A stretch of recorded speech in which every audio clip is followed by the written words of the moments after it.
like you, I'm sick of this shit going on in this country, around the world, especially in this country. And at this point, having to kind of focus a little bit on my own state, Kentucky, Commonwealth, actually. Well,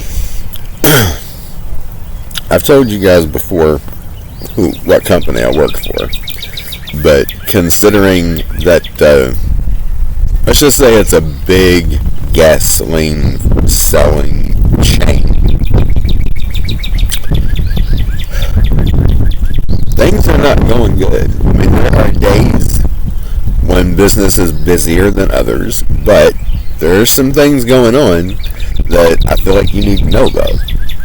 One, it's been probably a month or two ago now that for some reason the corporate office decided that they needed to be the ones to start ordering all of our tobacco.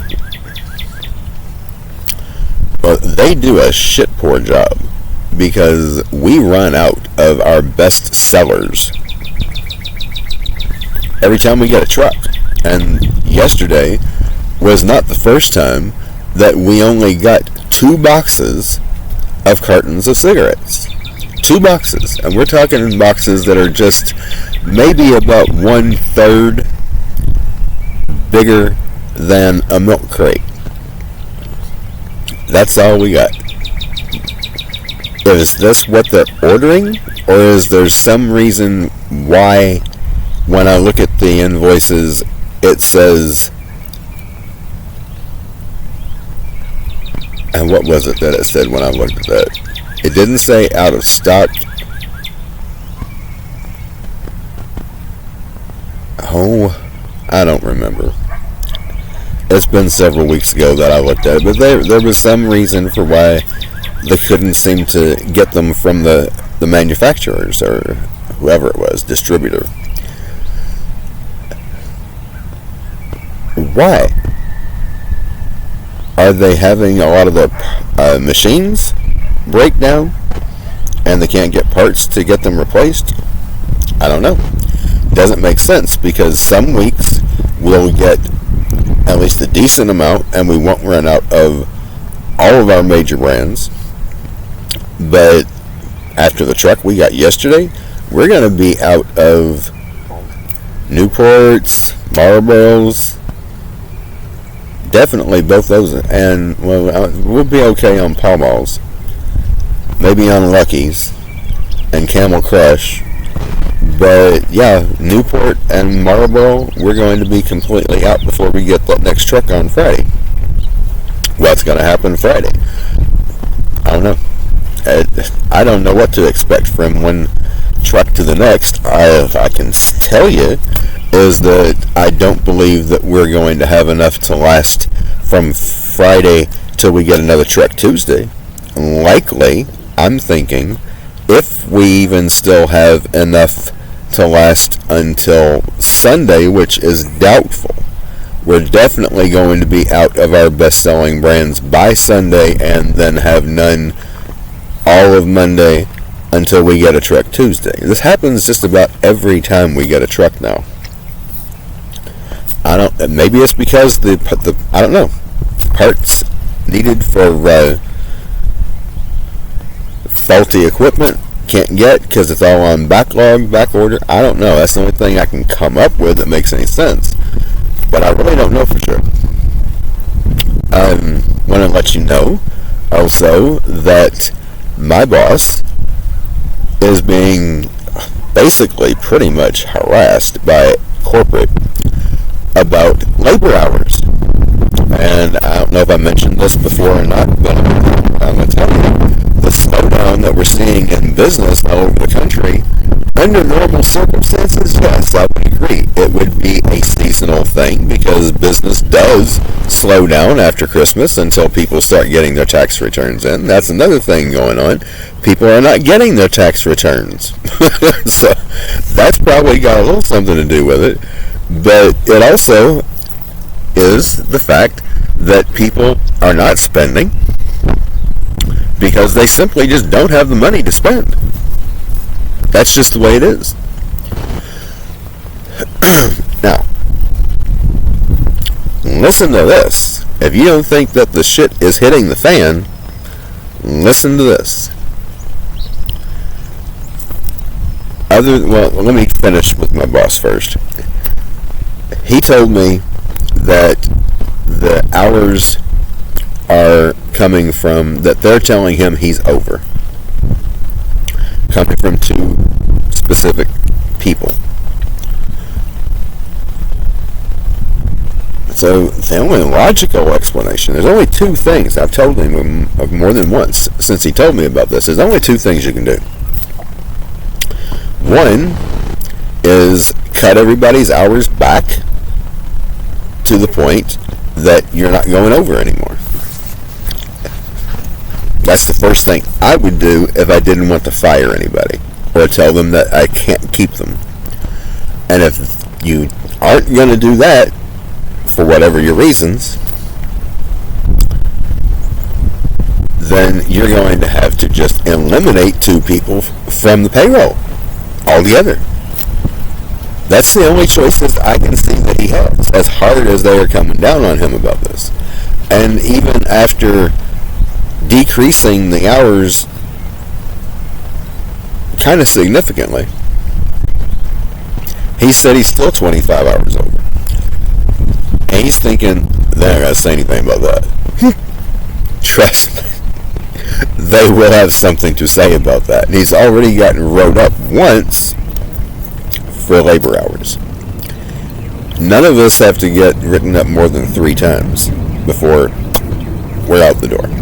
Or supposed to be out the door, anyway. It doesn't work that way on the store level. Because the manager, and he's not the only one, this is in every retail establishment in the country at this point. They can't fire people. No matter how much they want to, they can't. Because they're too desperate for help. The reason being is because they're not getting applicants. And when we do get an applicant, hire somebody, they wind up being somebody that thought they were going to be paid for do nothing but just run the register and not have to do anything else. Where do these people get that in a business that there is something, that there's not other things to be done than just taking people's money? There's a lot more. You got to keep the place clean. We serve hot food, so that needs to be made. There's all kinds of things. Front facing, stocking cooler, unloading a truck and putting the stuff where it needs to go. There's so many things other than just that register that need to be done. But people find out that they're going to have to do something besides just that, and then they suddenly don't want to stick around. And if they do stick around, then they wind up being somebody that just cannot keep themselves focused on one thing long enough to get it done. Oh, that's a nightmare. It's a nightmare. And they don't listen. They don't pay attention. You can tell them to replace this, that, or the other thing needs to be done, and it might get done, it might not. One of them, his favorite thing to say to me when he sees me go to a counter with a cleaning cloth and wipe it down is, I was on my way to do that. Oh, really? Every single time you see me doing this, you were on your way here to... I just don't even want to hear it anymore. Oh, rambling. Sorry. It's taking longer than I anticipated it would. At any rate, also, we have retail chains out the wazoo that are closing thousands and thousands of stores. Just what they're saying that they're closing now. Family Dollar, Dollar Tree, right now is saying they are closing 1,000 stores nationwide. That's not even including all the places that Walmart's closing up again. Rite Aid, CVS, Walgreens, all the big companies are closing up a ton of stores all over the country. So, what's that going to do? That's going to put a lot of people out that are currently working because they want to be a respectable American citizen. going to put them out of a job. So what then they going to do? Where's their money going to come from? Will they even be able to get unemployment? And if they can, that's going to last for, if they're lucky, maybe 6 months? And that's only half, if they're lucky, of their current income. How are they going to make it on that? Especially if they've got a spouse and children, they've got all these expenses that have to be met every week, every month. Folks, I'm telling you, unemployment is already way above the 3.94% that is being told to us. It's way above. The current generation, what do they call them? Millennials, I think, born in 2000, they don't even want to work, and who can blame them? It's not because they don't want to work, it's because they know that they're not going to get paid enough money to be able to do anything but live with their parents. Well, hell, if you're already living with your parents and they're paying for everything, what you need a job for? They want to live on their own. I understand that. Only way I was able to live on my own is to move into a camper that doesn't even have plumbing. That was the only way. I don't have to pay rent. I don't have to pay utilities. I just work for what I'm making and do what I feel I need to be doing with that money. I do what I have to do that I need to do for me personally, and I put as much aside as my income will allow. I buy things that I need for the future because I want to have things that are going to be barterable. So I buy essential oils for scent. I buy cocoa butter, mango butter,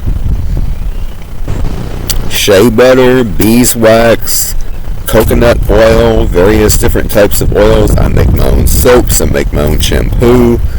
I make pain relieving muscle rub. I make moisturizers for the face and lip balm. I'm making all kinds of stuff because people are going to need it later, and when it gets to a point that they have no job, they have no income, or even if they do have an income, they can't afford to buy what they need, they can come to me. We can make some sort of an arrangement. I do this for you, you do that for me. I need help here, you help me, I give you this, what have you. So that's what I'm doing. And when I can, I do still buy more of the white metal. I haven't been able to do that for maybe 2 or 3 months, but I'm going to, if I can manage to do it before I lose my job, which I'm fully expecting at some point, probably this summer, if I'm lucky, I might still have a job by fall. I don't know. But I'm expecting that there are going to be serious cuts. The corporate office has already told my boss, not only, with the labor hours, but they want him to go a step further. 3 hours in first shift and 3 hours in second shift. They want there to be no one working but just one person. And he's not even really doing that fully. He is going with 2 hours on each shift, one person. As far as I know, he's doing it on a second shift. If he's doing that on first shift or not, I don't know. I don't think so. But he's supposed to be. And he's not even going the full 3 hours. So I don't know how much longer he's even going to have a job, because he's not doing what they're telling him to do exactly the way they want it done. And I'm pretty sure why. He's a big softy, for the most part. Unless you complain about something legitimate that he doesn't know what to do about, then he gets, really kind of irate. But he's got a lot going on. We all do. I do, and I'm stressed out a lot, but I've got even nowhere near as much going on as he is, so I try at this point to just, not complain like I did before, because there's a lot of the things that need to be addressed in that store are probably things that he just doesn't have any idea what to do about it. So what can I say to him? What can I expect from him? he's in a bad way. And he's not the only one in the same predicament. There's no doubt in my mind that what he's dealing with at our store is every store in this company at this point, and it's probably every company at this point doing the same or similar. So then you got, like I said, all these closings going on all over the country by the thousands. Stores closing by the thousands this year. And Family Dollar, Dollar Tree, they said that just that this month they're going to be doing all that. So who's going to be buying all this commercial property? Nobody. Why? Because you'd have to get a loan to buy it, and nobody wants to pay the interest rates at this point. Not to mention the fact the banks are likely not going to make loans to anybody because they don't even have the money to loan. Really, they just don't have it. Why do you think they're making it so difficult, sometimes impossible, for anybody to take any money out of the bank? Because they don't have any money to give you. The shit is already hitting the fan, folks. You may not feel the full force of it, but it's already happening. And it won't be very much longer before everybody in this country is feeling the full force of it. So get ready while you can, as best as you can with what time you got. If you haven't started yet, best get started now. Until next time, Mr. Sick of Shit, signing out. If I can find this cursor to get it on where I can stop the video. There we go. Okay. Sorry about that. Now I'm signing out.